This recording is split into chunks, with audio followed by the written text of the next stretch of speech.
សូមជូនរឿងស្នេហ៍ពិតមិនគិតមានក្រភាគទី10សមត្ថភាពនិងបញ្ហាថ្មី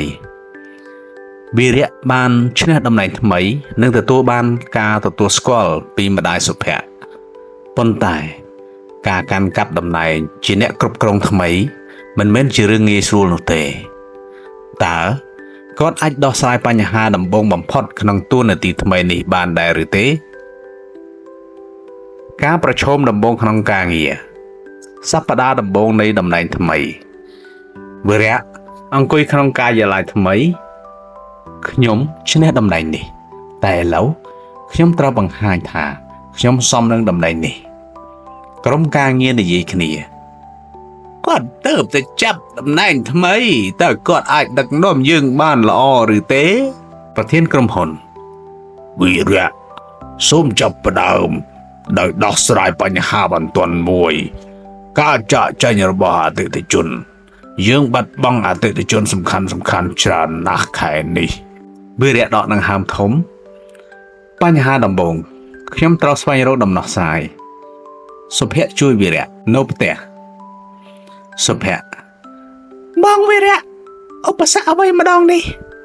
ហើយប្រាប់អូនផងបានទេក្រុមហ៊ុនបាត់បង់អតិថិជនបងត្រូវរកវិធីដោះស្រាយជាបន្ទាន់សុភ័ក្រគិតយ៉ាងស្ងៀមស្ងាត់បងអាចធ្វើការសិក្សាពីអតិថិជនហេតុអ្វីពួកគេចាក់ចាញ់បងត្រូវស្វែងរកគម្លាតហើយជួសជុលវាច្បាស់ណាស់បងត្រូវចាប់ផ្ដើមដោយសម្លឹងមើលពីមូលហេតុទាំងនេះវិធានការច្បាស់លាស់ថ្ងៃបន្ទាប់នៅក្នុងក្រុមហ៊ុនវីរៈប្រជុំក្រុមការងារយើងត្រូវការព័ត៌មានតើអតិថិជនចាក់ចេញដោយសារមូលហេតុអ្វី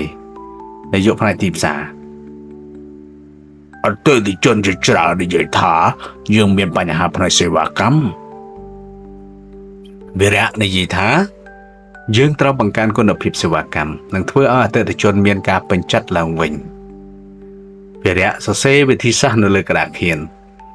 1. បង្កើនសេវាកម្មអតិថិជនបង្កើនល្បឿននៃការឆ្លើយតប 2. ផ្ដល់ជម្រើសបន្ថែមដល់អតិថិជនផ្ដល់ការបញ្ចុះតម្លៃពិសេស 3. ជួសជុលបញ្ហាផ្នែកគុណភាពផលិតផលរៀបចំការត្រួតពិនិត្យគុណភាពថ្មីប្រធានក្រុមហ៊ុនស្ដាប់យ៉ាងអំណរវីរៈវាជាគំនិតល្អណាស់តើវីរៈអាចធ្វើឲ្យអតិថិជនត្រឡប់មកវិញបានដែរឬទេបើចង់ជ្រាបច្បាស់ស្នេហារវាងអ្នកទាំងពីរនឹងទៅជាយ៉ាងណាសូមតាមដានភាគទី11ដែលជាភាគបន្តសូមអរគុណ